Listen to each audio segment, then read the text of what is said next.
Good morning, ladies and gentlemen. My name is Michael Wright. I'm the Vice President and Chief of Staff for Wayne State University. Thank you for being here on this day for this news conference. We don't have a lot of new information since last night, but we thought it would be helpful to make the leadership of the campus available for you today to ask questions and perhaps get a little more depth of information. So Chief Tony Holt, Wayne State University Chief Tony Holt will be speaking momentarily, followed by President M. Roy Wilson. After that, we'll take questions from all of you. This is a tough day for Wayne State University. Our police officers at Wayne State are dedicated, courageous men and women who put their lives on the line every day and without whom we could not do our jobs. The outpouring of support from the community and from across the nation, especially law enforcement, has been profound. And that's just one more testimony to how great these people are. So without further ado, I'm going to ask Chief Holt to come up and give you a little more information. Thank you. Good morning. This is a very difficult day for me. In my 40-plus years since being a member of the Wayne State Police Department, I never thought I would face a day like this. We had one of our officers who was patrolling off campus in the area where we have students living, where we have even police officers living, and we work very closely with the community. He was about to investigate and question a suspect, and shortly afterwards he was shot in the head. He was transported to a receiving hospital. He undergone surgery, and he's in recovery right now. It looks very grave, so our prayers are with him. We don't know the outcome as of yet. But let me tell you about this officer. This officer's name is Colin Rose. He's been with our department 5 years, 29 years of age. He's not only a police officer, he has a specialty as a canine handler. He works in events all over the state: Ford Field, Comerica Park, Joe Louis Arena, all sorts of dignitary details. He's a graduate of Fair State University in 2010. He worked as a cadet with the New Baltimore Police Department. His first police job was the Village of Richland Police Department. We were fortunate to recruit him, and he became a member of our department. He is not only a canine handler, he's probably one of the best canine handlers, not only in the state, but in the country. So unfortunately, he's engaged to be married in October of 2017. He's a proud member of the Metro Detroit Chapter 1 of the Police Unity Tour. It's so unfortunate that just a couple months ago, he organized and put forth a memorial for a slain Detroit police officer, Patrick Hill, in which he named his dog Wolverine after this officer. And that's where we're at right now. The investigation is ongoing. It's being conducted at the Detroit Police Department. And again, we'll entertain some specific questions afterwards. But at this time, I'd like to introduce President M. Roy Wilson.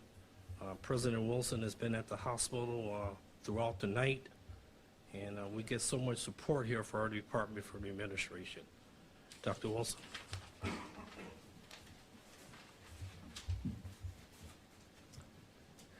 Thank you, Chief. Thanks for everything you do. I can't sugarcoat this. This is a tragedy of immense proportions, something that Wayne State, fortunately, rarely has to experience. As much as we're all grieving, I can only imagine, we can all only imagine what the family's going through, particularly their parents, his parents, as well as his fiancée. I also want to show support for his fellow officers. This is the 50th anniversary of our police department. In solidarity with them, I decided to wear this 50th anniversary police hat. Our public officers do a fantastic job. They're beloved by not only the Wayne State community, but the greater community. And Colin was just doing his job, and for that, we thank him. I know these police officers, most of them, and they're the finest men and women you can imagine. So I'm thinking about them also. And then finally, I just want to thank both the Detroit City Police and the Michigan State Police for their assistance in apprehending a suspect and getting him into custody, identifying the person, bringing him into custody in such a short period of time. We can all at least rest a little easier that he's off the streets. But like I said, this is a tragedy of immense proportions. All of our thoughts go to the family, to his fellow officers. We appreciate you, all of you. Thank you. Dr. Wilson, Nima Shalfay with Channel 7 ABC here in Detroit. I understand that your officers were part of a search warrant that was carried out this morning in the 3600 block of Lincoln.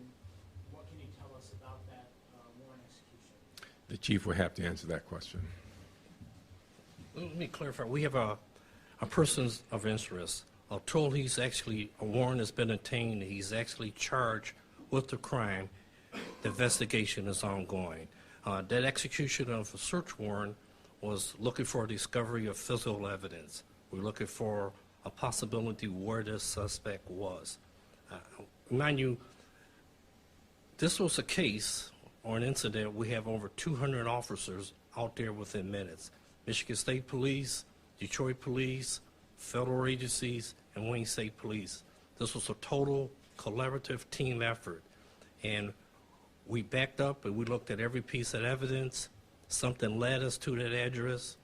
We requested a search warrant and executed that to look for evidence. Was anything found, and if so, what was found? What can you tell us? Yeah, you know, unfortunate, I can't reveal that right now because this is, again, it's an ongoing investigation, and we present this evidence to the prosecutor. I want her to get it from us first instead of looking at it on the news. Chief, what do you tell us? Can you just clarify, is it a person of interest or a suspect? If they're being charged, I would imagine. They have not been charged yet. You know, he's a person of interest, and I'm told he's actually charged. Well, let's call him a suspect. Let's not play with it. He is a suspect. And Chief, Chief, what can you tell us about the suspect or this person of interest? Do you have there been contacts with him in the past? The person who we took into custody at this time, we took him into custody on some outstanding warrants that he presently has. And they were misdemeanor warrants. For the exact charge, I'm not sure at this time. We have had previous contact several years ago with this subject. For what? It was assaultive type crimes against police officers. Against police officers? Yes. against one of your own? Yes. So he's known to your office? Well, he's known to some of our officers, and not all of our officers, but he is a known person to us. Chief, what happened in that incident, the previous? Well, the person was disorderly. The one I remember, he was in blocking traffic in the middle of the street, and when he was politely asked to leave the location, he decided not to. And when was this, Chief? One was in 2011, a couple incidents. I believe it was one in 2014 also. Did any of your officers have any injuries because of it? We had one officer who sustained minor injuries during the scuffle. Can you clarify, and we don't want to paint a picture that the public may or may not understand, but we understand that Officer Collins he's in grave condition, being shot in the head, That's true. It's a difficult road. Can you explain kind of what the prognosis is or what doctors have been telling you? It's very grave right now. He is on heavy medication and a ventilator. It's very grave at this time. Would you consider him on life support? Yes. His parents, we understand, and his fiancée. Fiance was right there, and the parents are here also. They are with him right now. Chief, what was the initial incident where Officer Rose made the stop? What led to that, and what became of that suspect who was on the bike? Well, what led to him being stopped or wanted to have contact with Officer Rose, that's still being investigated. Obviously we can't speak to Officer Rose, so we're trying to put the pieces together after this here. Can you say if you think he was ambushed or targeted? specifically? I really don't know. I don't believe it was an ambush. I don't believe he was specifically targeted. I believe the officer was making a stop, and what occurred after that, I'm not really sure. Chief, your officers from Wayne State, they actually are Detroit police officers, my understanding. They patrol. All our officers are certified, sworn in as certified Detroit police officers with no restrictions. And they can go beyond even the main campus? Well, we have a designated area that we patrol, and that's one of the designated areas. About a 7.5-mile area surrounding the campus. Will you be making any changes as a result of this incident? You know, after every incident, and basically after every month, we review our procedures. Safety is our #1 concern. I tell you that's the #1 concern of the president, the safety of the students, the staff, the community, and especially our officers. Anytime we have any kind of incident that is tragic, we review all our procedures. Chief, could you speak to the 2014 incident he had that was assaultive? And what became of that incident? Oh, I don't know. It was assault of a crime. I think he was charged with resisting and obstructing, which is a misdemeanor. I'm not sure the disposition of the case won't happen after he went to court. But those are handled misdemeanors. Is he cooperating now with the officer? That I don't know. That investigation is being handled by Detroit Police. Chief, he had a dog with him at the time. Did his dog get loose? Or they? No, he has 2 dogs. He has a narcotics dog. He has a bomb dog. He has one of the first officer of the state to have this new vaporweight dog, very specialized explosive detection dog. Dogs were in the car.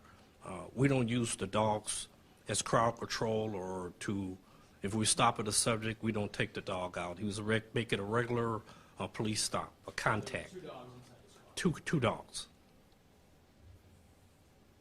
And it was apparently for a series of break-ins? No. What happened was the day before, or the night before, we made some arrests on a series of break-in in that area. But that's the area that we routinely patrol. So why was he stopping this particular? Then again, we were trying to determine what was the nature of the stop. You know, The day before, there were break-ins in this area, car break-ins? What was it? yeah, there's been a rash in Metro Detroit, Harper Woods, Romulus, Livonia, navigation systems taken for vehicles. And the night before, our officers apprehended a suspect who broke into several cars in that area. Did you find any navigation systems when you arrested? Well, he was on a bicycle. We didn't find any on his bike.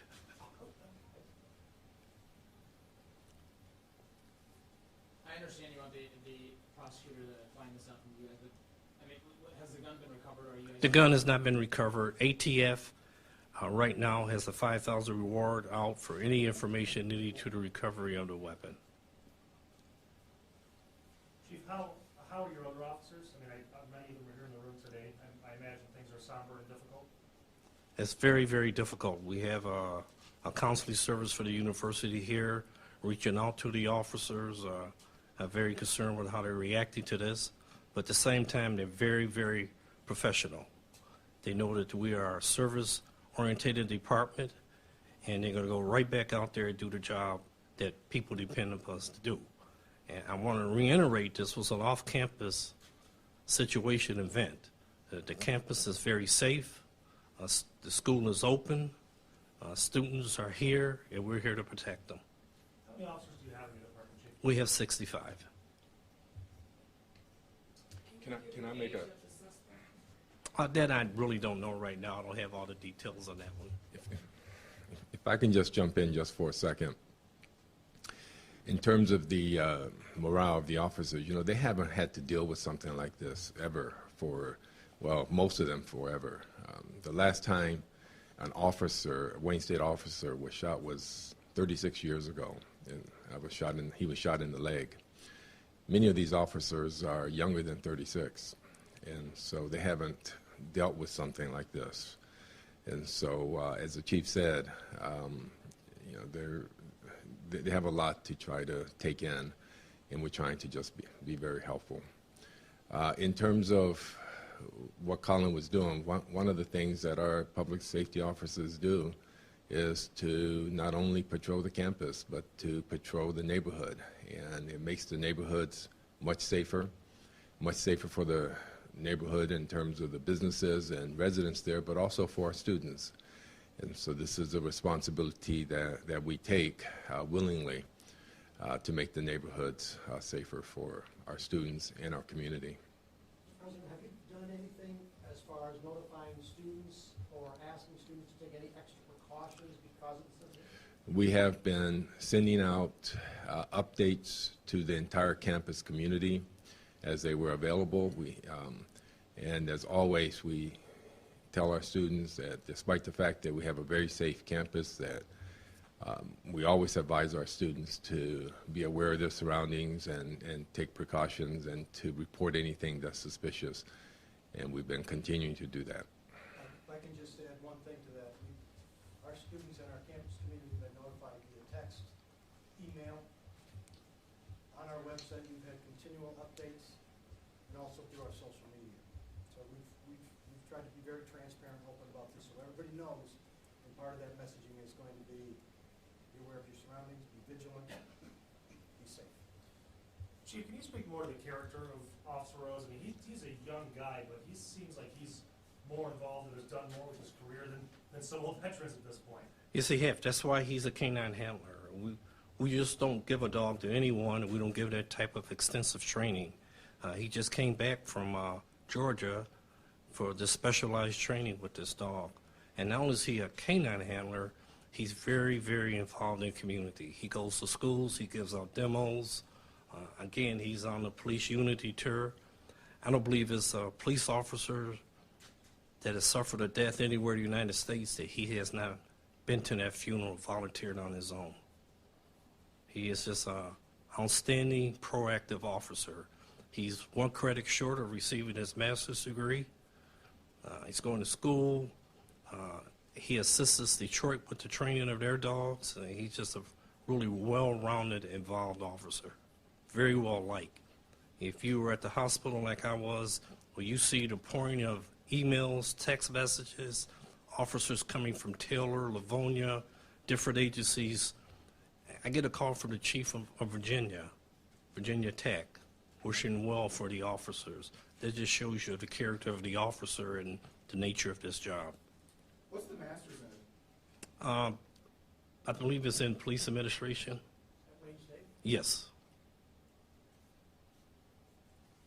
Chief, we see many of his colleagues here. Are there any other officers that work with him closely? You could speak more to his character, what a great officer he is. We are a small department, generally 65, and we work very, very closely. We're a family and we're a team.